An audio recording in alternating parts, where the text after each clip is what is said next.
Ukrainian forces have so far managed to hold on to the capital, Kyiv, defying U.S. intelligence assessments, despite the increasing intensity of the Russian onslaught. But U.S. officials are now warning that Russia could soon increase the intensity of their attack. They have suffered setbacks, but I don't think we can just assume that they're going to stay set back. Satellite images show a Russian military convoy getting closer to Kyiv from the north. The head of the convoy most recently observed at an airport fewer than 20 miles from the city center. As the Ukrainians try to hold off the Russian advance across the country, the U.S. and its allies are keeping up the pressure on the financial front, sanctioning Russia's central bank, essentially cutting off Vladimir Putin's ability to support the Russian ruble, which fell as much as 30% on Monday. These actions will severely impact Putin's inner circle, impede the Kremlin's use of its international reserves, and limit its ability to fund ongoing destabilizing activities. And in an historic move, even Switzerland, long a bastion of neutrality, has decided to match the European Union's sanctions on Russia. L'attaque de la Russie contre l'Ukraine. Russia's attack against Ukraine is unacceptable with regards to international law, unacceptable politically speaking, and unacceptable from a moral point of view. As the war continues to rage, Russia has come to the negotiating table with Ukraine. Ukraine says their primary aim is a ceasefire and cessation of hostilities. Russia says the two sides found points where they could make progress.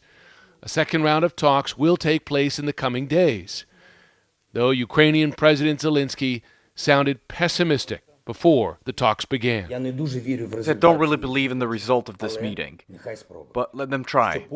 So then later on, no citizen of Ukraine would have any doubt that I, the president, did not try to stop the war when I had a chance. Today, the U.S. made a different kind of move on the diplomatic front, expelling 12 Russian diplomats from the UN, accusing them of espionage activities, but noting this process had been going on for several months. CNN has reached out to the State Department for comment. Military aid is still pouring into Ukraine, the Biden administration approving another $350 million of security assistance over the weekend. And even Sweden, a non-NATO member, announced they'd be sending 5,000 anti-tank weapons, 5,000 helmets, 5,000 body shields, and 135,000 field rations. We're going to continue to provide security assistance to Ukrainian armed forces. The Ukrainians have been effective at using these weapons and these systems, and at resisting and pushing back Russian forces. Germany finally announced it would send weapons to Ukraine as well, and has said it will hike its own defense spending in light of Russia's continued aggression. President Putin should not underestimate our determination to defend every square meter of our alliance's territory together with our allies. Tonight, the latest satellite images show the sheer immensity, Anderson, of that Russian force now making its way from the north towards Kyiv. It stretches 40 miles long. Imagine that from a point about 17 miles north of the city, heading north from there. It's a combination of tanks, armored personnel carriers, supply vehicles, towed howitzers.